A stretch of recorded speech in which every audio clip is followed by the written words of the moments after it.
The saga of the Dragon Emperor. We talked about this thing yesterday, but the market is definitely up in its neck, and trends from the YCS, tech choices, it's a good time to be here. Make sure you guys smash the crap out of that subscribe button so you guys don't miss out on more awesome content. And leave a comment down below when you be walking away with a booster pack. We've been doing this on every market watch. It still continues to be a huge success out here. So, Saga of the Dragon Emperor. I talked about this yesterday. Showed up in a deck profile over the course of the week, and I was like, wow, you know, it's a pretty cool tech choice. Getting to double a dragon monster attack if your opponent has a dragon as well. Your dragon can't be negated. Okay, I'll take that. I'm pointing out this is literally like a one-of, but the market has done its thing out here, picking these up. I don't think this is going to change all that much. I just wanted to bring it to light and go, hey, you know, there's a cheap card if you're looking at playing Tenpai.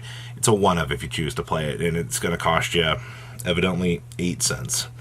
Yeah, who would have guessed? All right, well, Miracle Fertilizers have also started to see a little bit of value out here from Edison, the giant Time Wizard event over the course of the weekend here, with plants back at it again, doing their thing. I am kind of happy to see this, though. Near mints selling out pretty quickly here, putting you at about the $10 range. You shouldn't be surprised. Once again, you're always going to have some sort of Edison buyout out here. Good news is, though, Fusion Enforcers, all the rest of these are still cheap. It just happens to be the Astrop Pack version, the higher rarity, that's doing its thing. Oh, first movement solos are $23 to $24. Yeah, who didn't see that coming? We have been warning you for literal weeks that you need to pay attention to the market for this stuff. You had the opportunity to get this stuff when it was so much cheaper. And now you hit the market today and people are just, they're so confused. They're left flabbergasted. They're like, I do expect a reprint of this to be coming probably in battles in the near future, but come on. You shouldn't be surprised about this. Now, what you should be surprised about is Ostinato hitting, we actually have to go through 2019 bulk this weekend. Actually, this hitting this $5 mark, it just has made me go, well, we're going to go through bulk this weekend, and we're going to see how much Ostinatos we have. I have 180 cases worth of bulk still from this set. 2019 Megatons were the best Yu-Gi-Oh set that ever existed in modern times. Not only did you get the Nibiru's and stuff, but like, this is nuts. And the fact that people are spending this money on this, you can see the 99-cent versions just getting trucked off the market there. And the sad part is, even with the 99-cent pieces, people are spending the $4 a piece here to get the Ostinato. So, once again, this is the card that literally says, hey, if you control no monsters, go ahead and do a free fusion summon. And that's it.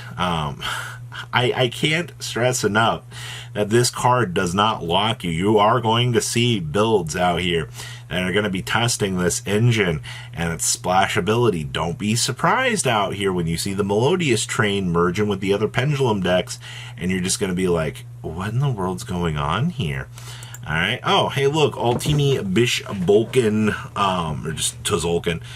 We've seen this guy kind of start to show up and do some interesting things. Down here in the low-end department, yeah, OTS commons are cheap as crap. The Eldorado coming in super cheap as well.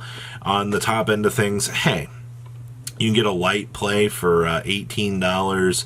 Some more down here from Gamer's Choice at 19 or 18s. Yeah, this card's not really going anywhere too quickly, I feel like. Once again, we've seen some interesting little movements on the Shonen Jump magazine front of things, which I guess is true. Also, the way this format's going, people are kind of looking at this card right now as, well, a nice little fun alternative to the things that we can do. Sure. Wanted. Wow, QCR's 175 big ones, LOL. And then, of course, these are pushing some interesting little things here. 40, 43, 40. All right, sure, 45. All right, I see that Diabellstar here is coming in at 36. Interesting, to say the least. Okay. What about these Momento cards? You know, we just got the discount painful choice at home, and of course people are looking around at Memento and they're like, I can't believe this. Yeah, you know why you can't believe this? Because these dog shit deck build sets out here that everybody tossed aside, nobody wanted to pick up the shit for cheap, everybody's suddenly upset that these cards are worth money. Why did you not pick up the deck cores when they were $40, $50, when they were all fun? You knew new support was going to come down the line. Everybody everybody else decided to play the lottery. Why are you the one that's upset about this? I don't get it. Anyway, creations are $31 for a nice QCR. It's a nice one-of. If you're going to pick up the deck, that's fine. Bone parties are $21. Wow, could have got them when they were cheaper. All right, Momento, the field spell, could have got them cheaper. Anguishes couldn't really get them cheaper, but who cares? The point of all of this is to remind people, cheap cards do exist. The cycle's written on the wall, and it still does its thing, and people are still going to tell me, wow, look, 50 cents and 50 cents. Nice. Pure League cards, back up we go again, $33. That's a little pretty memory 40s. My friend Pure League's at 20.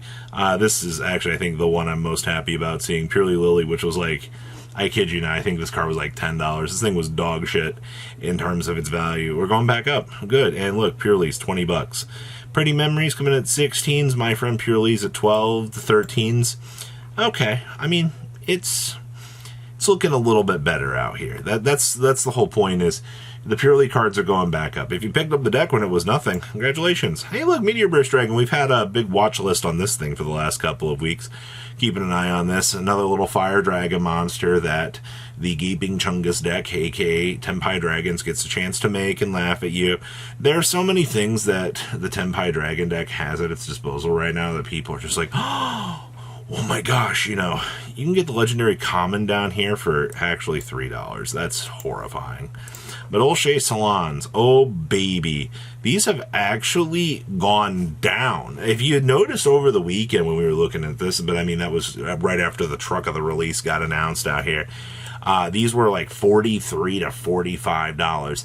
And I'll be darned, they've actually calmed down. To be fair, though, it didn't stop somebody from spending $39, $38.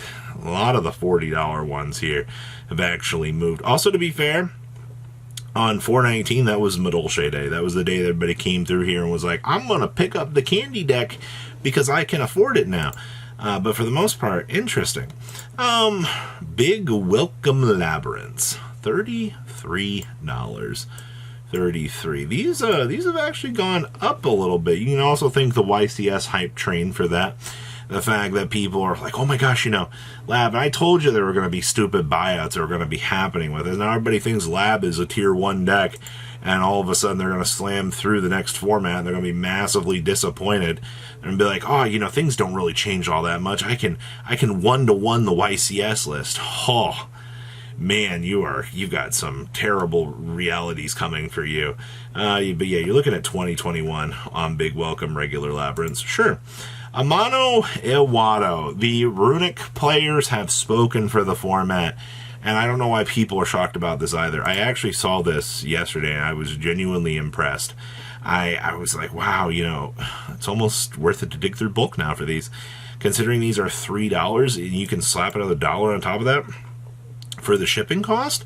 The rock is definitely a huge factor right now, and you're going to see a lot more people looking at this, just wanting to play this, because this ignorantly lets you play through your opponent's fields right now, and that's very important. Raging Phoenix, 10 listings. Well, why is that? Tenpai Dragons are playing this, the Promethean Princess, and the Hida in the extra deck right now. Why are you surprised? It's an extra deck resource for the fire decks. I'm sorry, Tenpai players, you thought you were getting off on budget. Gotta go fork out the $100 for the Trident Dragon, the 3 Heat Waves is another $60. You gotta go fork out for this and a Promethean Princess to have the most optimized build. And if you're losing to the random stuff, sorry. Harp Horrors, nice, $4 to $5. I don't know why people are so excited and always like, hey, go look at this card, Robbie. Go look at it. I'm looking at it. I'm not impressed. Nothing's really changed on this. And Chang Ying's, if you don't have a Chang Ying yet, you're doing yourself a disservice, all right? This is literally what Baron's replacement was next to Dispater. All right, if you haven't checked on the price of Dispater either, holy actual crap, you're going to be shocked on that as well. The entire movement of things happening in the department between Chang Ying and Dispater is huge. Gotta pay attention to it, all right? Check it out. And if you don't have a Chang Ying, if this thing hits $10, oh well, told you so. So that's today's market in a nutshell. A lot of, wow, I can't believe this card went up in price. Yeah, I know. Please, leave a comment down below so one of you will walk away with a booster pack, and I'll see your beautiful faces later back here in the day, guys. Peace. Patrons, thank you.